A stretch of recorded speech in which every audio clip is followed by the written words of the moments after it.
As we begin our conversation about open education and incorporating OER into your courses, I wanted to take a moment and give you a brief overview of open education, where it came from, and why we're here today.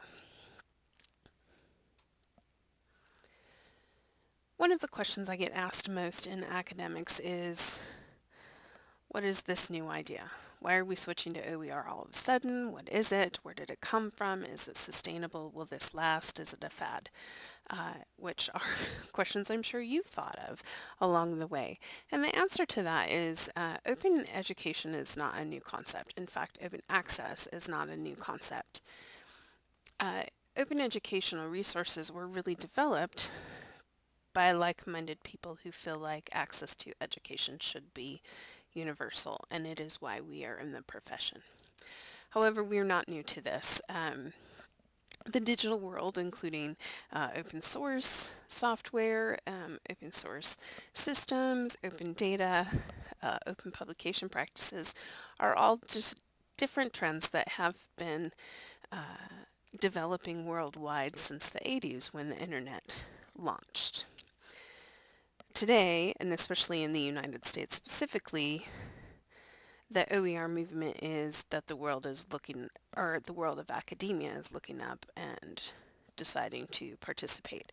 And one of those is the major problem with publishing trends in academics.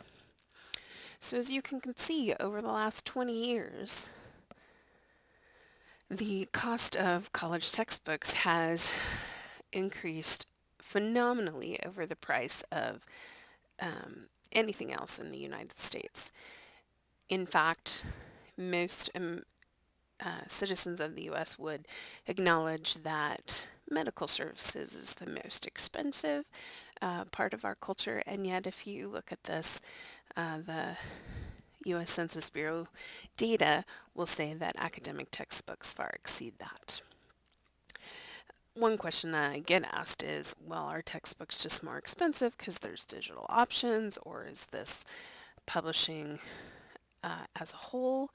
And compared to the Consumer Price Index and recreational books that are not college textbooks, you can see the increase is very unique to just academic publishing. So with this in mind, the history of open in the U.S. actually began in the 1990s.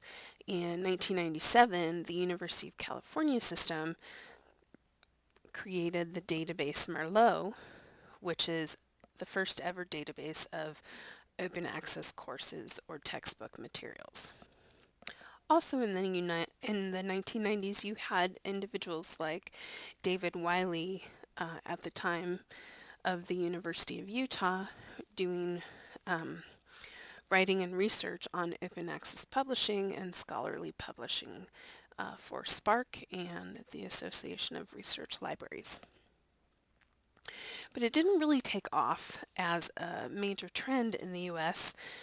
until late 2000s when the U.S. Congress passed the Higher Education Opportunity Act, which forces publishers to disclose the cost of their course materials, and it also required them to start unbundling materials. So up until that time, the publishers could decide that students had to have the textbook, the course pack, and the access to online resources all in one, whether the instructor used those materials or not. So that was a good win for open. Also, the Affordable College Textbook Act passed, which had similar restrictions on publishing academic textbooks. In 2008, MIT published its open courseware site, so the institution as a whole published all their courses with an open license on them, which became the second largest repository of quality open access materials. Rice University, which is now known as OpenStax, created their own publishing house, and the U.S. started to connect with other international publication presses for open educational resources. Also in 2010, student groups nationwide started to get invested as the cost of textbooks continued to go up, and students were starting to fail courses, starting to not complete their rates, their goals for education. Then a major boon to increase open education and access to research information happened in 2016 in the U.S. When the Department of Labor put all of its data and information under a Creative Commons open license. President Obama at that time mandated that any federally funded projects, whether it's information such as the Census Bureau, Department of Labor, or foundation grants like grants for the arts and humanities, if they're federally funded, they all have to publish with an open access Creative Commons license, which greatly improved and increased the amount of material that the world community had access to. In 2018, another major boon for open education happened when Congress funded the largest OER grant initiative ever, and it also updated the Affordable College Textbook Act to include funding to help create OER initiatives. Then, of course, in 2019, Montana higher ed joined into the age of open.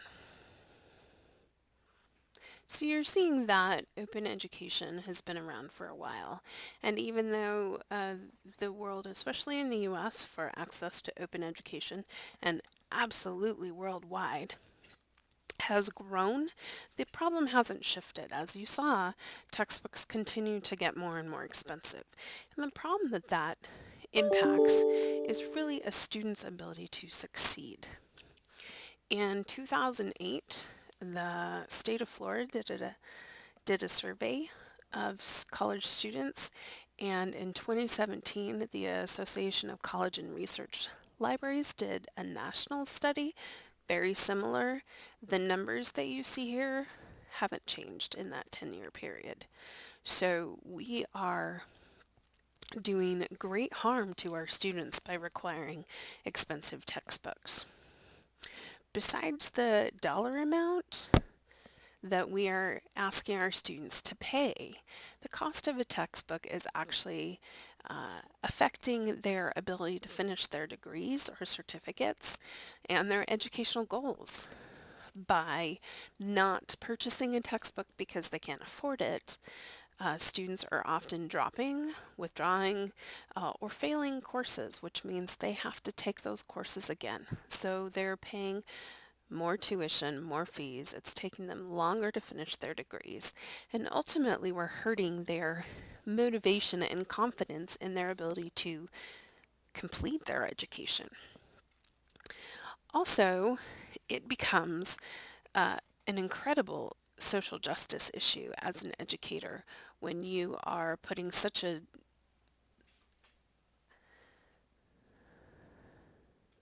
insurmountable barrier to access to your class for a percentage of the population. Just by the price of our textbooks, we are ruling out access to a good portion of our students, and those very well are the students who need it, who need and can benefit and contribute. In addition to the impact on students, the impact of this new publishing trend greatly affects faculty's academic freedom. In the last 10 years alone, you may or may not have noticed, but publishers have seen a phenomenal increase in the new editions that they're putting out. It used to be that you could get older editions for books, but publishers are now recalling older editions so that faculty cannot assign students multiple editions.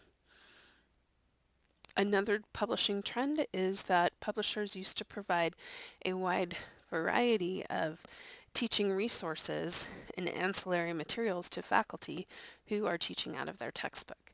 Those materials used to be open access. They are now very proprietary, and even faculty can't get access to them without agreeing to a contract or a commitment to use that textbook without publisher approval, and students can't get access to that without separately purchasing them in addition. Publishers are now going straight to faculty to market contracts and inclusive access deals where the faculty commit to only using that particular publisher's materials.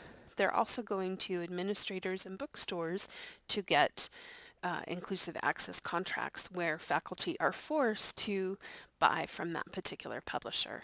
If an administrator signs such a contract, which we've seen in the United States in the last few years happening, faculty are then obligated to choose from that particular publisher's suite of options. So as open is growing, the world of publication is pushing back, and it is causing harm both to the academic freedom and to the student's ability to succeed. Now, all of this conversation centers around copyright. It is the rule of thumb that guides and allows publishers to make these types of choices. The traditional copyright perspective is that if you're in education, you can do anything. We call it fair use. We can take materials that we find, we can share them openly with our students. However, as more and more materials are digitized, there are different laws for sharing digital content, and that is strictly prohibited under copyright. So there's a lot more restrictions using copyrighted materials in education than even most faculty are aware of. The other thing is faculty often don't understand that when they publish, which is a major part of academia, that they don't own their copyright as well as they think they do. Now, this has been seen in some court cases in the last 3 years where publishers have sued faculty, individual faculty, for sharing works that that faculty member has written with their students. So if I publish several articles in an academic journal and I give my students access to those articles, I don't actually own the full copyright to that. The publisher does, and I am in copyright violation, which means that for every article that I share with every student, they have the right to fine me. And courts have been upholding that for publishers. So even though academia is designed around this idea of research and writing and sharing, the ability to access what work we are doing is becoming limited in publication. The answer to that is the Creative Commons. So up until Creative Commons came about in the late 2000s, you had two options: a traditional copyright, which is all rights reserved, and the public domain, which means an item can be moved into the public domain after 70 years past the death of the creator. Creative Commons is an additional license that you can put on top of the copyright that that delineates how that material can be used. So if I write an article and publish it on a blog, it is immediately copyrighted. But I can add a Creative Commons or a CC license to that material and say that even though it belongs to me, anyone can access this, anyone can modify it, anyone can take it and use it as they wish. And that has expanded phenomenally the ability for open education to exist. So the Creative Commons has a variety of licenses which make it easy for the individual or the creator to share their materials, but in a way that makes them comfortable. For more on that, Creative Commons licenses, refer to the next portion of the lesson. And as you can see in this snapshot from the Creative Commons website, There's all kinds of new licensed materials being put out every day. So it's not just textbooks, but these are software, interactive modules, video games, articles, music, videos, and more.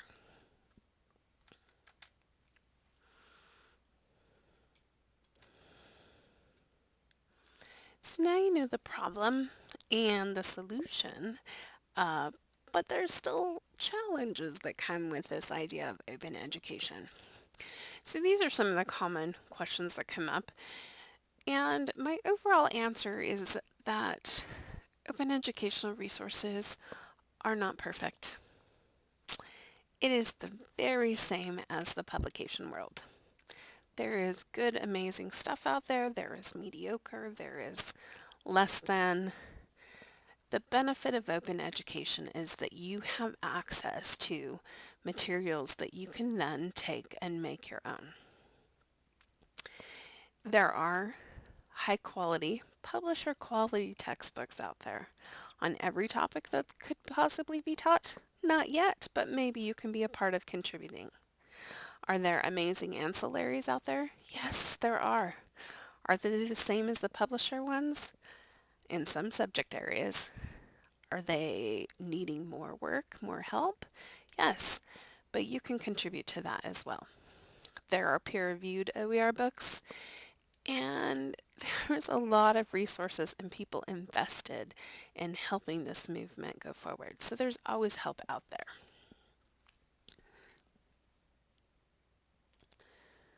One of the key reasons to use OER, though, is found in what the industry has called or termed David Wiley's 5 Rs. And they are the permissions that you are granted with a true open educational resource. So you're able to take content that you find, say I find a textbook in my subject area, and I can use it and reuse it and reuse it. I can revise it. So if I only use these chapters out of the textbook and maybe I want the 5th chapter to be second, I can take it and adjust it and make it fit the course that I'm teaching. So the information my students are getting is just what I need them to learn. I can remix it so I can add in current content. I can add in some of the material I've created over the years. I can add in material from other open sources and really make what I'm using to teach with a high quality piece of material.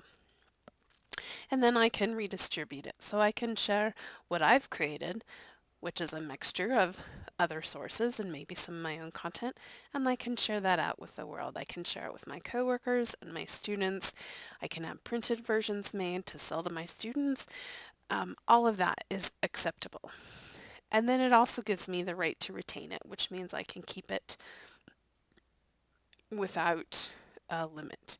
One of the frustrating things that students are finding with digital access publisher resources is their ability to access those materials that they have paid for ends at a date and time that the publisher sets. A true OER gives you access indefinitely. So the freedom that you have is there are materials out there that you can take and use in your course right away today. Those materials allow you to revise them, change them up. You can write your own. You can take material you've been creating over the years and publish it with your own open license. And there's ancillary banks and calls for help in creating ancillary materials. So there's a lot of information out there and a lot of opportunities to become a part of a global movement. The people that you want on your side as you're doing a foray into this global movement is your librarians. They are already used to academic publishing and negotiating with publishers, curating information. They know what your students are looking for. They're advocates for access. So make sure you include librarians in your journey into open access. And the final thing is become a part of it. We want to put you and your institution on this map of the worldwide open education movement.